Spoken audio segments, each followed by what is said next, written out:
ಮಾಡಲಿ. ದೇವರು ನಿಮ್ಮನ್ನು ಪ್ರತಿದಿನವೂ ಕಾಲ ನಡೆಸ್ತಾ ಬರ್ತಿರಬೇಕಾಗಿ ದೇವರಿಗೆ ಕೋಟಿ ಕೋಟಿ ಸ್ತೋತ್ರಗಳನ್ನ ನಾನು ಸಮರ್ಪಣೆ ಮಾಡ್ತೇನೆ. ಈ ದಿನವೂ ದೇವರು ನಿಮ್ಮೊಟ್ಟಿಗೆ ಒಂದು ಮಾತನಾಡಲಿ. ನಿಶ್ಚಿತವಾಗಿ ಈ ವರ್ಷದಲ್ಲಿ ಕೊಡಲ್ಪಟ್ಟಂತ ವಾಗ್ದಾನವನ್ನು ನಿನ್ನ ಮನೆಯಲ್ಲಿ ಇಟ್ಟುಕೊಳ್ಳ್ರಿ.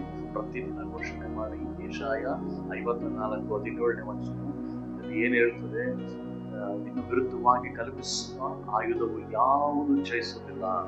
ನಿನ್ನ ಜೀವಿತದಲ್ಲಿ ನೀನು ಇದನ್ನ ಯಾವಾಗ್ಲೂ ಘೋಷಣೆ ಮಾಡುವಾಗ ನಿನ್ನ ವಿರುದ್ಧವಾಗಿ ದುಷ್ಟದ ದುರಾತ್ಮಗಳು ಏನೇ ಎದ್ದರೂ ಅದು ನಿನ್ನನ್ನು ಜಯಿಸಲಿಕ್ಕೆ ಆಗೋದಿಲ್ಲ. ಪ್ರಿಯ ಮಗನೇ, ಮಗಳೇ, ಈ ಒಂದು ಸಮಯದಲ್ಲಿ ನಿನ್ನನ್ನು ನೀನು ಸಮರ್ಪಣೆ ಮಾಡಿ ಅದನ್ನ ಘೋಷಣೆ ಮಾಡಬೇಕು. ಹಲ್ಲೆಲೂಯಾ. ಓಕೆ, ಈ ದಿನ ಏನು ನಮಗೆ ವಾಕ್ಯವನ್ನು ದೇವರು ಕೊಟ್ಟಿದ್ದಾರೆ ಎಂಬುದಾಗಿ ನಾವು ಓದ್ಕೊಳ್ಳೋಣ. ಯಾಕೋಬ 4ನೇ ಅಧ್ಯಾಯದಲ್ಲಿ 7ನೇ ವಚನ. ಈಗಿರಲಾಗಿ ದೇವರಿಗೆ ಒಳಗಾಗಿರಿ, ಸೈತಾನನನ್ನು ಎದುರಿಸಿರಿ, ಅವನು ನಿಮ್ಮನ್ನು ಬಿಟ್ಟು ಓಡಿ ಹೋಗುವನು. ನೋಡೋದ್ರ ದೇವರು ಎಷ್ಟು ಸುಂದರವಾಗಿ ವಾಕ್ಯ ಕೊಡ್ತಾ ಇದ್ದಾರೆ. ಇವತ್ತು ನಾವೇನು ಮಾಡ್ತೀವಿ ಅಂತಂದ್ರೆ, ನಾವು ದೇವರಿಗೆ ನಾವು ಒಳಗಾಗೋದಿಲ್ಲ. ನಾವು ಡೈರೆಕ್ಟ್ ಆಗಿ ಏನ್ ಮಾಡ್ತೀವಿ? ಸೈತಾನನ್ನು ಎದುರಿಸೋದಕ್ಕೆ ಹೋಗ್ತೀವಿ, ಪ್ರಾರ್ಥನೆ ಮಾಡ್ತೀವಿ. ಯೇಸುವಿನ ನಾಮದಲ್ಲಿ ನಾಶವಾಗಲಿ, ಸೈತಾನನೇ ಬಿಟ್ಟು ಹೋಗು, ಹಾಗೆ ಏನೋ ಈ ರೋಗಗಳು ಹೋಗ್ಲಿ, ಬಾಧೆಗಳು ಹೋಗ್ಲಿ ಅಂತ ಹೇಳ್ತೀವಿ. ನಾವು ಮಾಡುವಂಥದ್ದು ದೇವರಿಗೆ ನಾವು ಒಳಗಾಗಿ ಯಾವಾಗ ಪ್ರಾರ್ಥನೆ ಮಾಡ್ತೀವೋ ಆಗ ಸೈತಾನನ ಎದುರಿಸಿದಾಗ, ದೇವರಿಗೆ ಒಳಗಾಗಿ ನಾವು ಪ್ರಾರ್ಥನೆಯಿಂದ ನಂಬಿಕೆಯಿಂದ ಸೈತಾನ ಎದುರಿಸಿದಾಗ ಆತ ನಮ್ಮನ್ನ ಏನ್ ಮಾಡ್ತಾನೆ? ಬಿಟ್ಟು ಹೋಗ್ತಾನೆ. ನಾವೇನ್ ಮಾಡ್ತಿದ್ದೀವಿ? ನಾವು ಆ ರೀತಿಯಾಗಿ ಮಾಡ್ತಾ ಇದ್ದೀವ? ನೋಡ್ರಿ, ಒಂದು ಕಡೆ ಏನ್ ಹೇಳ್ತಾರೆ ಅಂದ್ರೆ, ಪೇತ್ರ ಮತ್ತು ಯೋಹಾನ ಮಧ್ಯಾಹ್ನದ ವೇಳೆಯಲ್ಲಿ ಬರ್ಬೇಕಾದಾಗ ಅವರ ಜೀವಿತದಲ್ಲಿ ಒಂದು ಫಸ್ಟ್ ಟೈಮ್ ಒಂದು ಅದ್ಭುತ ನಡೀತದೆ. ಊಟ ಇರ್ತಾನೆ, ಅವನು ಭಿಕ್ಷೆ ಬಿಡ್ತಾ ಇರ್ತಾನೆ. ಅವನು ಭಿಕ್ಷೆ ಬಿಡ್ಬೇಕಾದಾಗ ಇವರಿಂದ ಏನಾದ್ರು ದೊರಕುತ್ತದೆ ಎಂಬುದಾಗಿ ನೋಡಿದಾಗ ಆತನ ಹೇಳ್ತಾನೆ, ನನ್ನಲ್ಲಿ ಚಿನ್ನ ಬೆಳ್ಳಿ ಇಲ್ಲ, ಆದ್ರೆ ನನ್ನ ಹತ್ರ ಇರೋದನ್ನ ನೀವು ಕೊಡ್ತೀನಿ. ನಜರೇತಿನ ಯೇಸು ಕ್ರಿಸ್ತನ ನಾಮದಲ್ಲಿ ಎದ್ದು ನಡೆ. ಅವ್ರ ಹತ್ರ ಏನಿತ್ತು? ಅವ್ರು ಯಾರು ಒಳಗಾಗಿದ್ರು?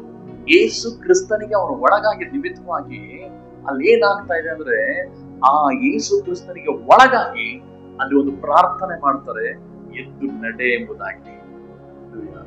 ಪ್ರಿಯ ಸಹೋದರ ಸಹೋದರಿ, ನೀನು ಯಾವಾಗ ದೇವರಿಗೆ ಒಳಗಾಗಿ ನೀನು ಪ್ರಾರ್ಥನೆ ಮಾಡುತ್ತೀಯೋ, ನೀನು ಆರಾಧನೆ ಮಾಡುತ್ತೀಯೋ, ನೀನು ಯಾವಾಗ ವಿಜ್ಞಾಪನೆಗಳನ್ನು ಮಾಡುತ್ತೀಯೋ, ನೀನು ರೋಗಗಳಾಗಿರ್ಬೋದು, ಸಾಲ ಆಗಿರ್ಬೋದು, ಬಾಧೆಗಳಾಗಿರ್ಬೋದು, ಏನೇ ಆಗಿದ್ರು ನೀನು ದೇವರಿಗೆ ಒಳಪಟ್ಟು ನೀನು ಪ್ರಾರ್ಥನೆ ಮಾಡುವಾಗ ಕರ್ತನು ನಿನ್ನ ಜೀವಿತದಲ್ಲಿ ನಿನ್ನ ವಿರುದ್ಧವಾಗಿ ಕಲ್ಪಿಸುವಂತ, ನಿನ್ನ ವಿರುದ್ಧವಾಗಿ ಕಾರ್ಯಗಳನ್ನ, ನಾಶನಗಳನ್ನ, ಪ್ರಾಬ್ಲಮ್ಗಳನ್ನ ತರುವಂತ ಸೈತಾನನ್ನು ಬಿಟ್ಟು ಓಡಿ ಹೋಗ್ತಾನೆ.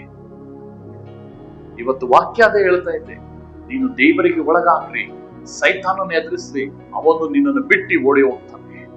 ನೀನು ಯಾವಾಗ ನೀನು ದೇವರಿಗೆ ಒಳಗಾಗ್ತೀಯೋ, ನಿನ್ನ ವಿರುದ್ಧವಾಗಿ ರೋಗಗಳನ್ನ, ಸಮಸ್ಯೆಗಳನ್ನ, ಸಾಲಗಳನ್ನ, ಅಸಮಾಧಾನಗಳನ್ನ, ಜಗಳಗಳನ್ನ, ಏನೇನೆಲ್ಲ ತರ್ತನ ಸೈತಾನನು, ಆ ದುಷ್ಟನು ನಿನ್ನನ್ನು ಬಿಟ್ಟು ಓಡಿ ಹೋಗ್ತಾನೆ. ಹಲ್ಲೆಲೂಯಾ. ಒಳಗಾಗಿದ್ದೀರಾ? ಯೋಚನೆ ಮಾಡಿ ನೋಡ್ರಿ. ಅವರಿಗೆ ಸಮರ್ಪಣೆ ಮಾಡೋದಿಲ್ಲ. ನಮ್ಮ ಜೀವಿತವನ್ನ, ದೇವರನ್ನ ನಮ್ಮ ಒಳಗಡೆ ಪ್ರವೇಶ ಮಾಡ್ಕೊಳ್ಳೋದಿಲ್ಲ. ನಾವು ತಪ್ಪುಗಳು ಮಾಡ್ತೀವಿ. ತಪ್ಪು ಮಾಡ್ಬೇಕಂದಾಗ ದೇವ್ರು ಇರ್ತಾನೆ.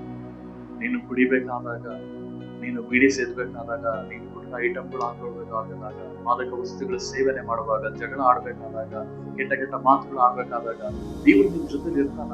ಯೋಚನೆ ಮಾಡ್ಕೊಂಡು. ನಾವು ಪಾಪ ಮಾಡುವಾಗ ದೇವ್ರು ನಮ್ಮ ಜೊತೆಲಿದ್ದು ಪಾಪ ಮಾಡ್ತಾನ? ಎಂದಿಗೂ ಮಾಡೋದಿಲ್ಲ.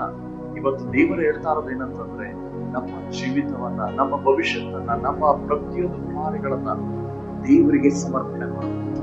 ನಾವು ದೇವರಿಗೆ ಯಾವಾಗ ಸಮರ್ಪಣೆ ಮಾಡ್ತೀವೋ, ದೇವರಿಗೆ ನಾವು ಯಾವಾಗ ಒಳಗಾಗ್ತೀವೋ, ಸೈತಾನನನ್ನ ನಾವು ಎದುರಿಸುವಾಗ ಅದನ್ನು ಬಿಟ್ಟು ಓಡೋಗ್ಬಿಡ್ತಾನೆ.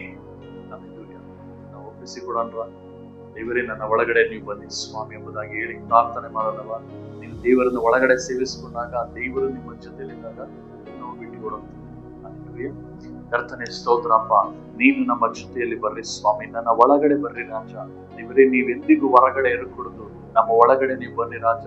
ನನ್ನ ವಿರುದ್ಧವಾಗಿ ಕಲ್ಪಿಸುವ, ನನ್ನ ವಿರುದ್ಧವಾಗಿ ಸಮಸ್ಯೆಗಳನ್ನ, ಪ್ರಾಬ್ಲಮ್ಗಳನ್ನ, ದೇವರ ರೋಗ ಬಾಧೆಗಳನ್ನ, ಜಗಳಗಳನ್ನ ದೇವರ ತರುವಂತನಾಗ, ದೇವರ ಅಸಮಾಧಾನಗಳನ್ನ ಹುಟ್ಟಿಸುವಂತ, ಬಾಧೆಗಳನ್ನು ಉಂಟು ಮಾಡುವ ಸೈತಾನನ್ನ ನಾನು ಎದುರಿಸಬೇಕಾಗಿದೆ ಅಪ್ಪ. ನೀನು ನನ್ನ ಒಳಗೆ ಬಂದಿ ರಾಜ. ಎಂದು ಯೇಸುವಿನ ನಾಮದಲ್ಲಿ ಸೈತಾನನ ಬಿಟ್ಟು ಹೋಗುವಂತೆ ಆಜ್ಞಾಪನೆ ಮಾಡ್ತಾ ಇದ್ದೀವಿ. ಹೀಗೆ ಮಾಡಿದಕ್ಕಾಗಿ ಸ್ತೋತ್ರ. ನಮ್ಮ ಪ್ರಾರ್ಥನೆ ಕೇಳಿದಕ್ಕಾಗಿ ಸ್ತೋತ್ರ. ಯೇಸುವಿನ ನಾಮದ ತಂದೆ, ಆಮೆನ್.